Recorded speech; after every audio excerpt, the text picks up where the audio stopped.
Halo, Assalamualaikum warahmatullahi wabarakatuh. Welcome to Mr. English, Learn English with me for better English.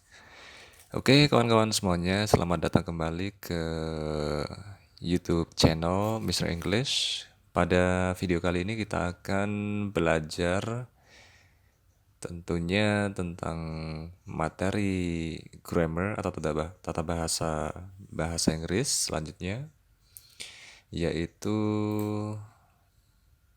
berkaitan dengan masih tenses.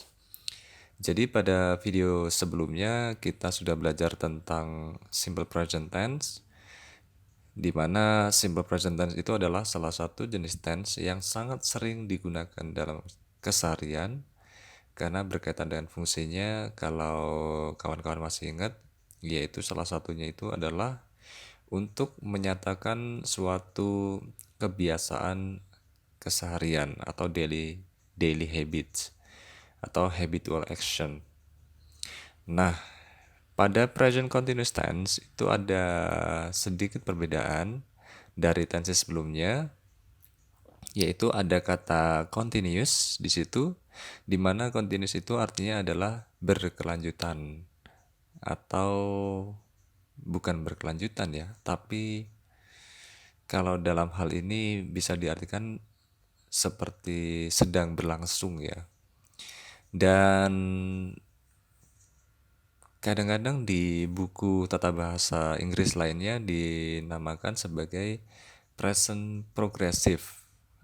Progressive itu juga bisa diartikan sebagai sesuatu tindakan yang sedang berlangsung juga. Nah, agar kita lebih memahami dalam menggunakan tenses ini, tentunya kita harus mengetahui apa yang menjadi fungsi dari tenses ini.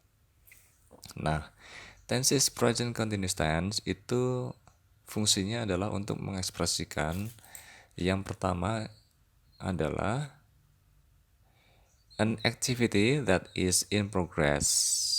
Dalam kurung is occurring, is happening right now. Jadi, fungsi dari tenses ini adalah sebuah aktivitas yang sedang dalam progres, sedang berlangsung, is occurring, sedang terjadi, is happening, sedang terjadi juga, occurring and happening itu the same meaning ya, namanya itu mirip ya. Right now di sini artinya adalah sekarang, tepat sekali pada saat sekarang ini.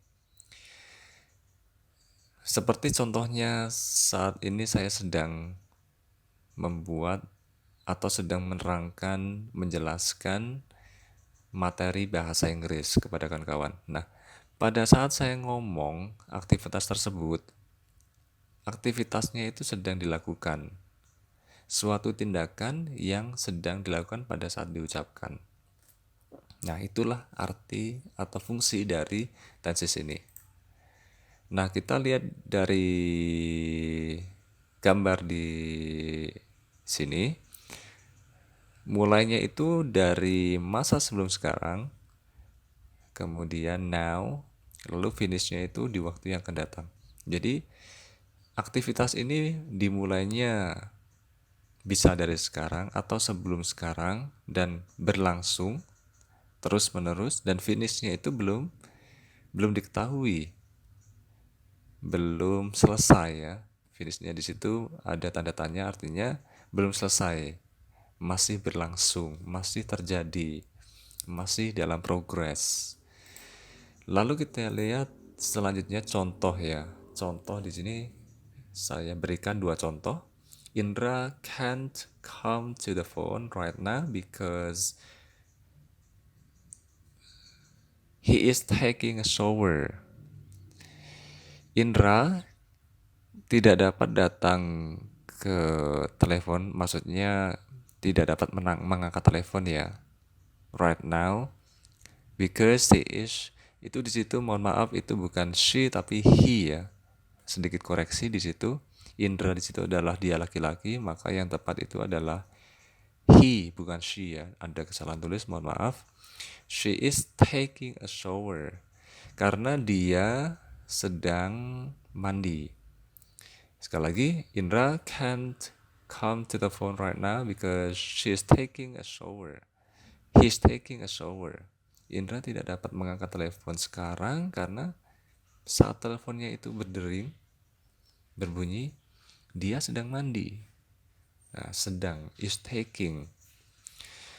Yang contoh kedua, I'm reading my grammar book right now.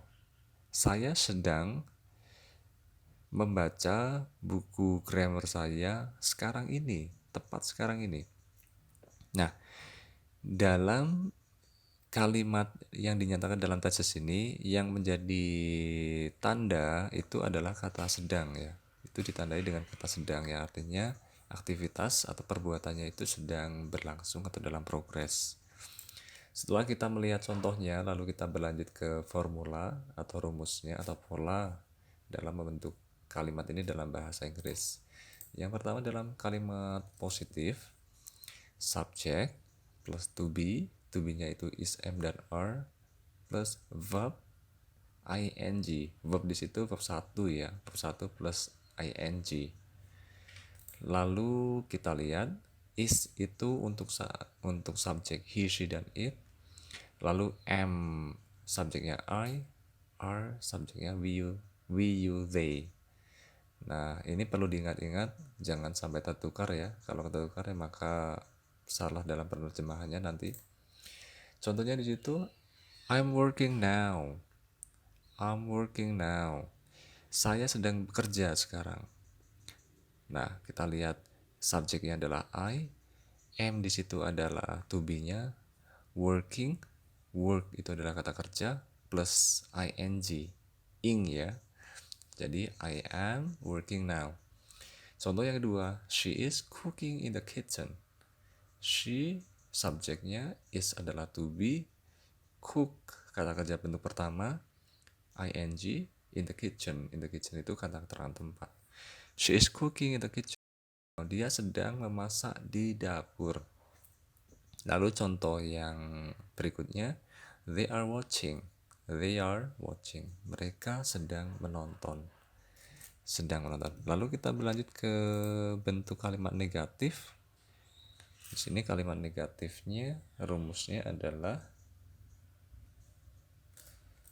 subject plus to be is, am, are plus not plus verb ing. Jadi kalau kalimat negatif itu selalu ada kata not-nya ya, atau kalau diterjemahkan itu adalah tidak. Contohnya adalah I'm not working now. Saya tidak sedang bekerja sekarang. Nah, dalam kalimat ini atau kalimat yang di atas tadi, kalimat bentuk positif atau afirmatif, kata keterangan waktu untuk yang sering digunakan dalam tenses ini yaitu adalah now, right now, at the moment. At the moment itu ya pada saat sekarang ini. Lalu kita lihat contoh yang B, she is not cooking in the kitchen. Dia tidak sedang memasak di dapur. Contoh yang C, they are not watching. Mereka tidak sedang menonton. Contoh selanjutnya adalah to be is, am, are itu diletakkan di depan, lalu diikuti oleh subjek, lalu diikuti oleh verb ing. Kita lihat contohnya. Are you working now? Apakah kamu sedang bekerja sekarang? Is she cooking in the kitchen? Apakah dia sedang memasak di dapur? Are they watching? Apakah mereka menonton? Nah, kita lihat di situ to be-nya semuanya ada di depan. Are you working now? Is she cooking in the kitchen? Are they watching? Nah, saya harap materi ini selalu ditonton berulang, lalu kemudian dicoba untuk dilatih secara berulang juga, agar kita menjadi terbiasa dalam menggunakannya dalam keseharian ya. Lebih bagus lagi dipraktekkan ya, walaupun dipraktekkan hanya sendiri ya nggak apa-apa. Kita coba melatih berbicara sendiri, kemudian kalau misalnya punya teman atau partner untuk diajak sama-sama praktek, itu akan lebih bagus lagi. Oke, cukup sekian kawan-kawan, semoga bisa bermanfaat dan semoga juga saya bisa konsisten untuk terus memberikan materi-materi dalam bahasa Inggris berikutnya. Terima kasih. Wassalamualaikum warahmatullahi wabarakatuh.